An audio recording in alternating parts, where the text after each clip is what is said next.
We begin today's show in Haiti, where the death toll from Hurricane Matthew continues to rise.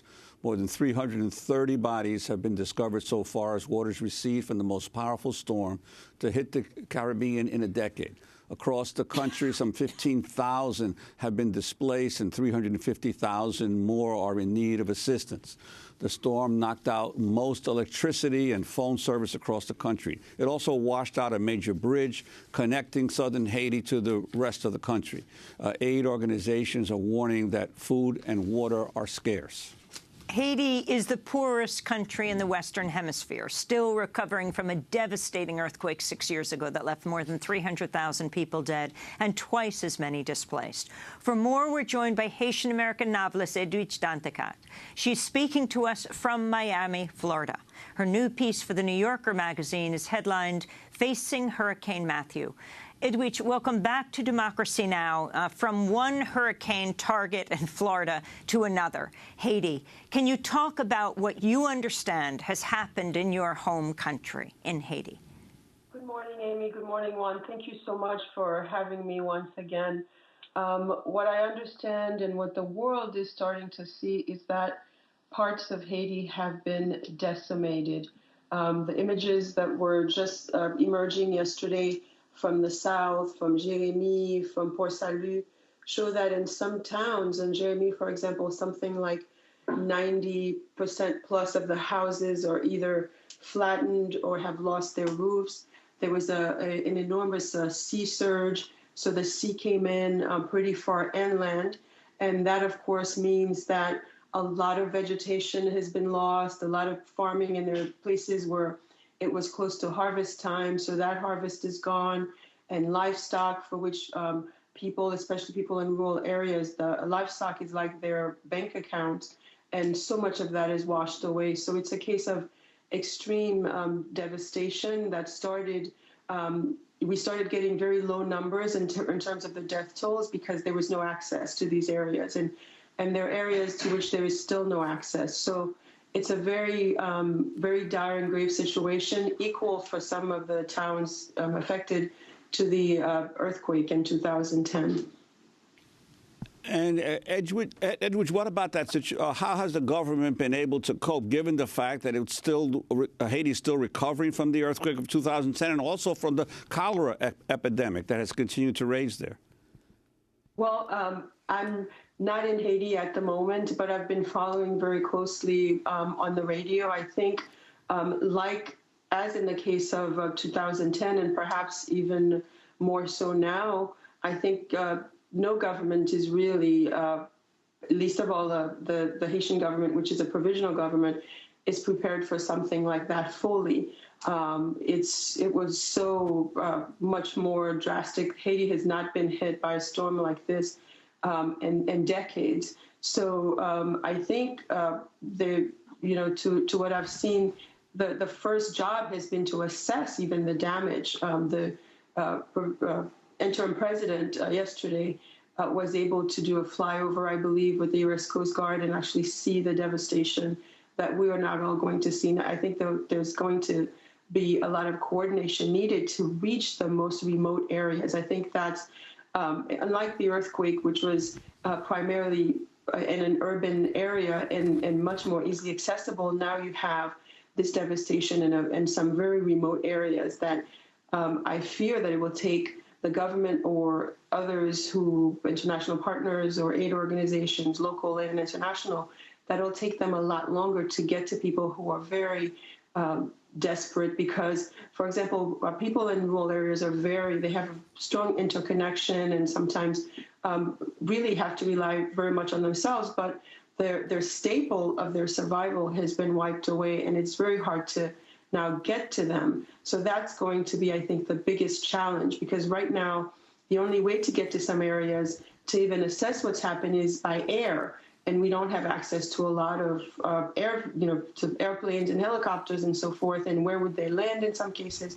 So the first, I think, focus is that I've noticed that they're working on is the roads to make these places accessible so that people who are willing to help or able to help can actually access those places and give people their just provide immediate needs like food and water to try to get them to the next place where they can actually start to rebuild their lives. Edwidge, how does poverty intensify what has taken place? Now something like 330 bodies have been found as the water recedes. Haiti is the poorest country in the Western Hemisphere.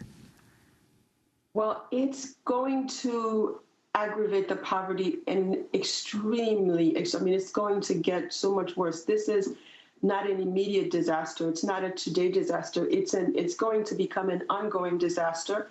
And the first thing that will be affected, certainly you will have an increase in the cholera, which has become endemic and epidemic now since it was introduced in Haiti by the UN peacekeepers, which they admitted recently. So the cholera, you will have a spike in the cholera because there is less access now to clean water. Even the water sources have been eroded by the flooding.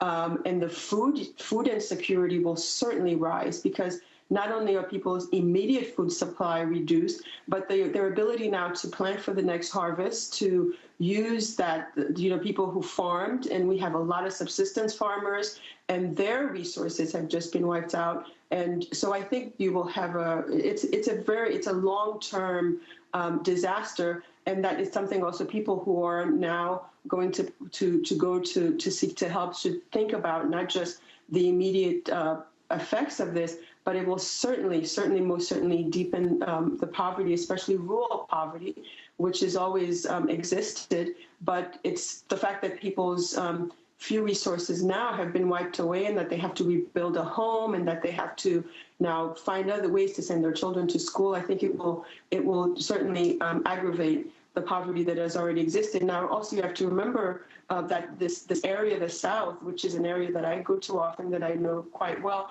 was going through a drought for quite a few years before this happened. So it's really going to compound the difficulties of people's lives. And Edwidge, you're speaking to us from Miami, where there's a large Haitian-American community, some of the poorest residents of Miami, and now they're also facing, as the whole of Florida is, the Hurricane Matthew. As has happened with other storms, it's the poorest folks in every city that end up suffering the brunt of these mega storms.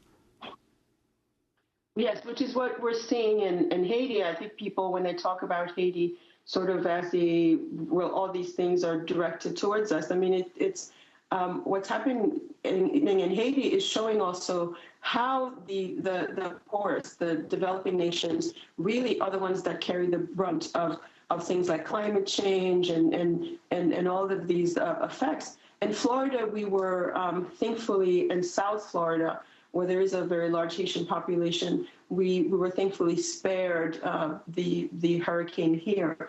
It went from being expected to be a tropical storm to going from category 4 to 5, but thankfully it's bypassed us and it's gone up north, and it's even not as brutal as it was expected to hit up north. So we were spared here, which thankfully will allow people, and a lot of us here have family in Haiti, some family, because the South was cut off from communications that we haven't been able to reach.